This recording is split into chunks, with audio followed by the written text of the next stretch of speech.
Bismillahirrahmanirrahim and Assalamualaikum warahmatullahi wabarakatuh dan selamat sejahtera dan selamat petang. Okay, ini adalah video kedua saya di mana saya akan melukiskan Rajah 2 ini di dalam perisian simulasi tingkat yang berada di dalam internet lah. So, apa yang saya akan buat adalah saya akan melakar gambar Rajah ini dan saya akan terangkan sedikit lah apakah komponen yang ada di dalam perisian simulasi tingkat yang akan saya lukiskan.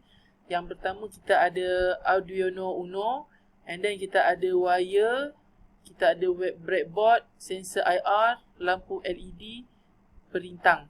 So ini akan ada di dalam breadboard saya nanti. Okey, sebelum tu saya nak kenalkan dulu apa itu Arduino Uno. Okey, Arduino Uno adalah satu board microcontroller dengan asasnya adalah ATmega328 datasheet di mana memiliki 4 pin input dari output digital dan 6 pin input tersebut dapat digunakan sebagai output PWM dan 6 pin input analog. 16 MHz oscillation crystal juga, penyambung USB jack dan ICSP, header dan timbul receipt lah yang ada di dalam Arduino Uno bagi menyokong microcontroller agar dapat digunakan cukup hanya untuk menghubungkan board Arduino Uno ke komputer dengan menggunakan kabel USB dan electrical dengan AC yang ke adapter DC atau bateri untuk menjalankannya lah. Lepas tu, ini adalah komponen Rajah 2 yang penting lah, iaitu IR sensor. Apa itu IR sensor? IR sensor adalah sensor inframerah di mana alat elektronik memancarkan untuk merasakan beberapa aspek di sekitarnya. Sensor ini juga dapat mengukur kepanasan objek lah serta mengesan pergerakan. Lepas tu jenis sensor ini hanya mengukur radiasi inframerah sahaja dan bukan memancarkannya dan disebut sensor IR passive. Biasanya dalam spektrum inframerah semua objek memancarkan beberapa bentuk sinaran termal lah. And then jenis radiasi ini untuk dapat dilihat jenis radiasi ini tidak dapat dilihat dengan mata kita lah. Yang dapat dikesan adalah inframerah. Lepas tu pemancaran hanyalah LED, IR light emitting diode, dan mengesan hanyalah IR photodioda lah yang sensitif terhadap cahaya IR yang panjang gelombangnya yang sama dengan dipancarkan oleh LED IR. So apabila cahaya IR jatuh pada fotodoria, rintangan dan volten keluar dan akan berubah berkadaran dengan besarnya cahaya IR yang diterima. Itu adalah sedikit sebanyak pengenalan yang saya telah berikan. And then kita akan pergi ke untuk kita akan melakarkannya di dalam perisian tingkat Arduino lah. So kita akan mulakan macam mana untuk melakar Arduino Uno di dalam perisian tingkat.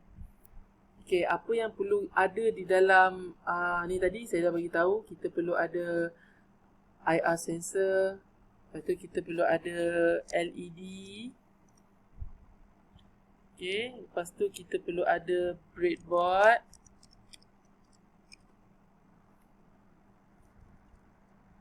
Breadboard ni breadboard biasa lah. Okey, breadboard, and then kita kena ada perintang, resistor. Sekejap.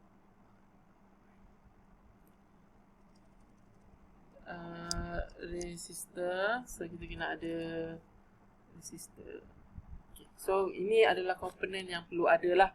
Dan wire. So kita akan sambungkan komponen ini di dalam lita breadboard kita. Okay. So first kita akan sambungkan ini kepada arus.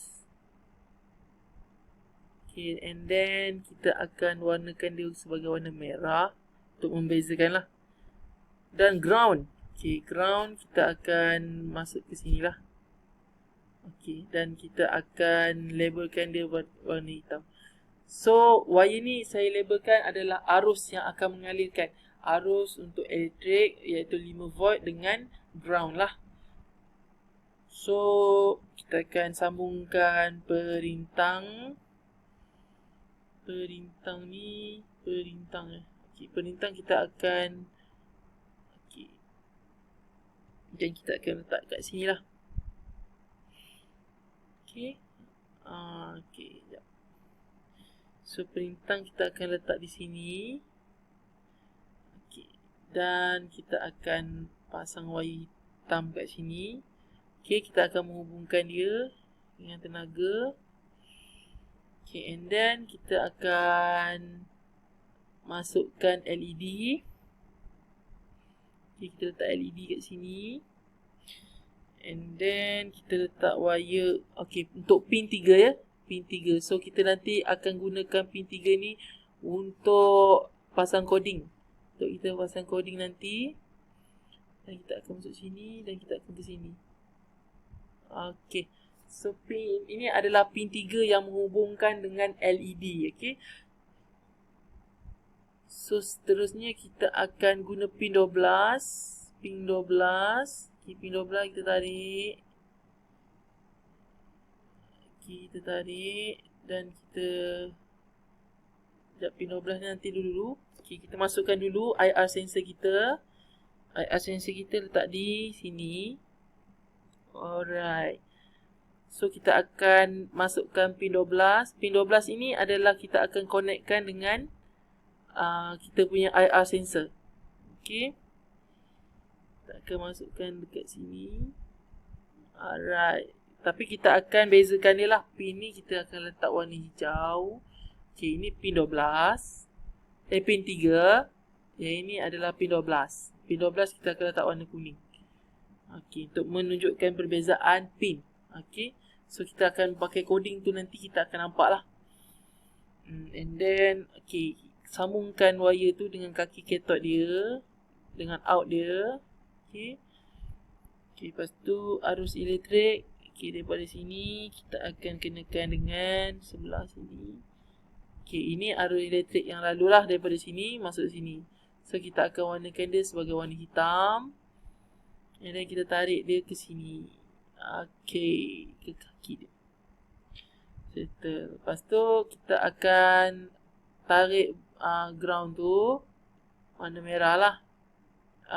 Out 5 volt tu dekat sini. Dan kita tarik sampai sini. Dan kita akan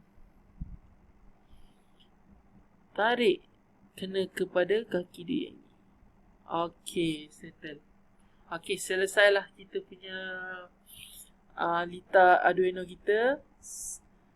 Inilah sama dengan rajah yang kita nak lukiskan melalui soalan 2 untuk soalan pentaksiran akhir lah. So kita tengok balik dekat. Inilah dia. Selepas kita dah selesai ni, barulah kita akan masukkan coding. So coding saya dah sediakan dah. Ini adalah coding yang saya telah buat. Hasil rujuk daripada internet juga. Macam mana kita nak sambungkan semua fungsi-fungsi komponen tu dengan menggunakan coding. So kita dah dapat coding. So kita copy sahaja. And then kita masukkan di dalam code. Kita masukkan ke dalam paste. Settle. So ini adalah codingnya. Di mana coding ini mempunyai peranan untuk menyalakan LED tersebut. Di sini kita akan nampak coding. So saya akan terangkanlah function coding ni. Di mana LED pin kita letak di 3 lah. So sini adalah arus yang dijalankan untuk LED. So kita akan letak di pin nombor 3. Dan obstacle ni adalah IR sensor lah. So diletak di pada pin 12. So pin 12 mengalirkan arus untuk IR sensor. Itu maksud untuk coding yang ini. And then pin mode dia kita sudah tahulah. Di mana LED pin adalah output. Di mana obstacle pin iaitu IR sensor adalah input. Di mana arus akan masuk ke dalam IR sensor dulu. Apabila arus dah dimasukkan ke dalam IR sensor akan detect arus dan akan membenarkan arus itu lalu ke LED. Sebab itulah dia akan mengalirkan kepada LED ini, and then dia sebagai output, dan dia keluar balik masuk kepada ground, and then dia akan pusing balik masuk kepada IR sensor, dan dia akan masuk balik ke dalam LED. So dia akan berputar. So inilah fungsi untuk coding ni. So apabila kita run, so kita membenarkan, kita membenarkan kuasa ataupun elektrik itu lalu. So cahaya pun dah LED pun menyala. Bila kita berhentikan, so dia akan berhentilah. So tak ada reaksi pun. Bila kita masukkan, so IR memberi arahan dan masuk kepada LED. So ini adalah sebanyaklah apa yang saya tahu tentang coding saya, dan inilah coding yang saya dah buat, dan saya ada buat rujukan jugalah di internet. So kita stop, dia akan mati, dia akan tak hidup lah LED dia. So ini adalah soalan nombor 2 B, keterangan saya lah. So sekian daripada saya. Assalamualaikum warahmatullahi wabarakatuh. Terima kasih.